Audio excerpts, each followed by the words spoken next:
സന്നിധിയിലേക്ക് സമർപ്പിക്കാം. സ്നേഹിക്കപ്പെടാൻ ഒരു യോഗ്യതയില്ലെങ്കിലും ദൈവത നമ്മെ സ്നേഹിച്ചു കൊണ്ടിരിക്കുകയാണ്. നമ്മുടെ ബലഹീനതകൾ പരിഗണിക്കാതെ, നമ്മുടെ കുറവുകൾ പരിഗണിക്കാതെ, നമ്മുടെ പരാജയങ്ങൾ പരിഗണിക്കാതെ ദൈവം നമ്മെ സ്നേഹിച്ചു കൊണ്ടിരിക്കുന്നു. ആ വലിയ സ്നേഹത്തെ ഓർത്ത് നമുക്ക് കർത്താവിനെ സ്തുതിക്കുകയും ആരാധിക്കുകയും ചെയ്യാം. സുഖമെങ്ങു പോയി ശാന്തി തെല്ലും നിമിഷസുഖം നോകരാ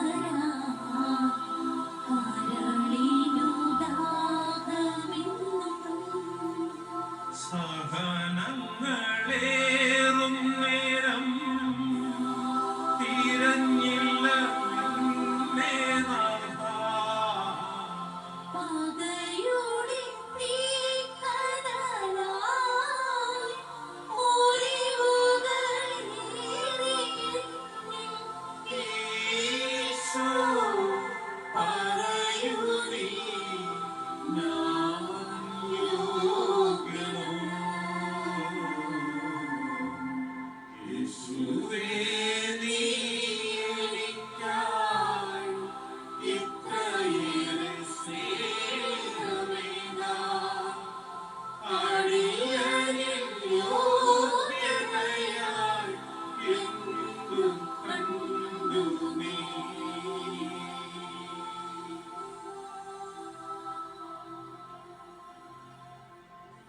സുവിശേഷം 5-ാം അധ്യായം 20-ാം വാക്യം. നിങ്ങളുടെ നീതി നിയമജ്ഞരുടെയും ഫരിസേയരുടെയും നീതിയെ അതിശയിക്കുന്നില്ലെങ്കിൽ നിങ്ങൾ സ്വർഗരാജ്യത്തിൽ പ്രവേശിക്കുകയില്ല എന്ന് ഞാൻ നിങ്ങളോട് പറയുന്നു. ഈശോ നമ്മെ ഇന്ന് ഓർമ്മപ്പെടുത്തുന്നത് നമ്മുടെ നീതി നിയമജ്ഞരുടെയും ഫരിസേയരുടെയും നീതിയെ അതിലംഘിക്കണം എന്നുള്ളതാണ്.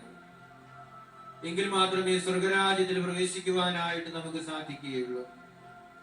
നിയമജ്ഞരുടെയും ഫരിസേയരുടെയും നീതി എന്ന് പറയുന്നത് കണ്ണിന് പകരം കണ്ണ്, പല്ലിന് പകരം പല്ല് എന്ന നീതിയാണ്. ഈശോ പറയുന്നു ആ നീതി പഴയ നിയമത്തിലെ നീതിയാണ്. പുതിയ നിയമത്തില് ആ നീതിക്ക് പ്രസക്തിയില്ല എന്നാണ് ഈശോ പറയുന്നത്. പുതിയ നിയമത്തിലെ നീതി എന്ന് പറയുമ്പോൾ 1 മൈല് നടക്കാൻ ആവശ്യപ്പെടുന്നവനോട് കൂടി 2 മൈല് പോവുക, ആ നീതിയാണ് പുതിയ നിയമത്തിലെ നീതി എന്ന് പറയുന്നത്. ഇടത്തെ കർണം അടിക്കുന്നവന് വലത്തെ കർണം കൂടി കാണിച്ചു കൊടുക്കുന്ന നീതി, അതാണ് ഈശോ നമ്മിൽ നിന്നും ആവശ്യപ്പെടുന്നത്. ആ നീതിക്ക് നമ്മൾ തയ്യാറാകണം, അത് നമ്മൾ കൊടുക്കാനായിട്ട് സന്നദ്ധരാകണമെന്നാണ് ഈശോ പറയുന്നത്. പ്രിയപ്പെട്ടവരെ, ഈ നീതിയാണ് ഈശോ തന്റെ ജീവിതത്തിലൂടെ നമുക്ക് കാണിച്ചു തന്നത്. നമ്മൾ ചെയ്യുന്നതനുസരിച്ച് ആണ് പ്രവർത്തിക്കേണ്ടിയിരുന്നതുവെങ്കിൽ ഈശോയ്ക്ക് കുരിശിൽ മരിക്കേണ്ടതിന്റെ ആവശ്യമുണ്ടാകുമായിരുന്നില്ല. എന്നാൽ ഈശോ ഇതാ ഫരിസേയരുടെയും നിയമജ്ഞരുടെയും നീതിയെ അതിലംഘിക്കാനായിട്ട് തയ്യാറായപ്പോഴാണ് നമുക്ക് വേണ്ടി കുരിശിൽ മരിക്കുന്നതിനായിട്ട് ഈശോയ്ക്ക് സാധിച്ചത്. ഈ ആരാധനയുടെ സമയത്ത് നമുക്ക് കർത്താവിന്റെ മുൻപിലായിരിക്കുമ്പോൾ നമുക്ക് പരിശോധിച്ച് നോക്കാം. ഫരിസേയരുടെയും നിയമജ്ഞരുടെയും നീതിയെ നമ്മുടെ വ്യക്തിബന്ധങ്ങളിലും കുടുംബ ബന്ധങ്ങളിലുമൊക്കെ അതിജീവിക്കുന്നതിനായിട്ട് നമ്മൾക്ക് സാധിക്കുന്നുണ്ടോ? സ്വാർത്ഥത നമ്മുടെ ജീവിതത്തിൽ കടന്നുകൂടുന്നതിന്റെ ഫലമായിട്ട് കർത്താവിന്റെ ആ നീതി നമ്മുടെ ജീവിതത്തിൽ പ്രാവർത്തികമാക്കുന്നതിനായിട്ട് നമുക്ക് സാധിക്കുന്നുണ്ടോ? പുറംകപ്പായും ചോദിക്കുന്നവന് മേലങ്കി കൂടി കൊടുക്കുന്നതിന് നമ്മൾ തയ്യാറാകുന്നുണ്ടോ? വലത്തെ കർണത്തടിക്കുന്നവന് ഇടത്തെ കർണം കൂടി കാണിച്ചു കൊടുക്കുന്നതിനായിട്ട് നമ്മൾ തയ്യാറാകുന്നുണ്ടോ? അപ്പോഴാണ് ഫരിസേയരുടെയും നിയമജരുടെയും നീതി അതിലംഘിക്കുന്നതിനായിട്ട് നമുക്ക് നമ്മുടെ ജീവിതത്തിൽ സാധിക്കുന്നത്. ഈ മേഖലയിൽ നമുക്ക് വന്നു പോയിട്ടുള്ള എല്ലാ പരാജയങ്ങളെയും ഓർത്ത് നമുക്ക് കർത്താവിനോട് മാപ്പ് ചോദിക്കാം. ഈ മേഖലയിൽ കൂടുതൽ വളരുന്നതിനുള്ള അനുഗ്രഹവും കൃപയും നമുക്ക് എല്ലാവർക്കും തരണമേ എന്ന് നമുക്ക് കർത്താവിനോട് പ്രത്യേകം പ്രാർത്ഥിക്കാം. നമ്മുടെ കുടുംബാംഗങ്ങളെ മുഴുവനും ഈ ആരാധനയിലേക്ക് നമുക്ക് കൊണ്ടുവരാം. അവരുടെ ജോലികളെ നമുക്ക് സമർപ്പിക്കാം, അവരുടെ രോഗങ്ങളെ നമുക്ക് സമർപ്പിക്കാം, അവരുടെ അസ്വസ്ഥതകളെയും ആകുലതകളെയും നിരാശകളെയും എല്ലാം നമുക്ക് കർത്താവിന് സമർപ്പിക്കാം.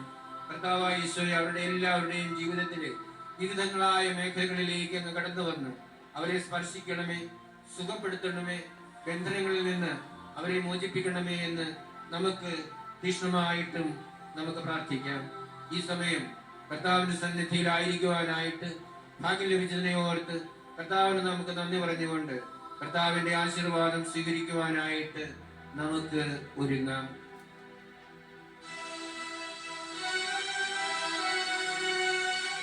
പരിശുദ്ധ ശരീരത്താലും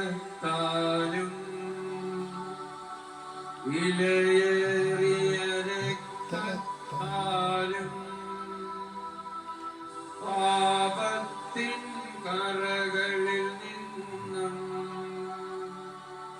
മർക്കിനു നീ മോചനമേകി സകലേശ ദിവ്യകടാക്ഷം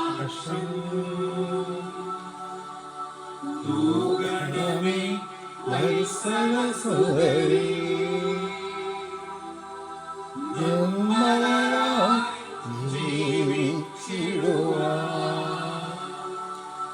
ചിന്തനമേ ദിവ്യവരങ്ങൾ നിർമ്മലരായി ജീവിച്ചിടുവാൻ. ചിന്തനമേ ദിവ്യവരങ്ങൾ. പരിശുദ്ധ പരമമാ ദിവ്യകാരുണ്യമേ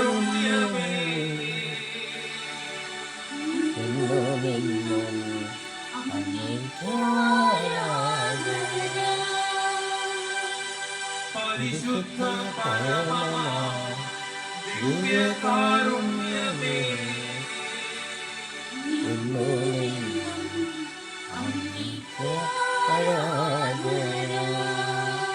പരിശുദ്ധ പരമമാ ദിവ്യകാരുണ്യമേ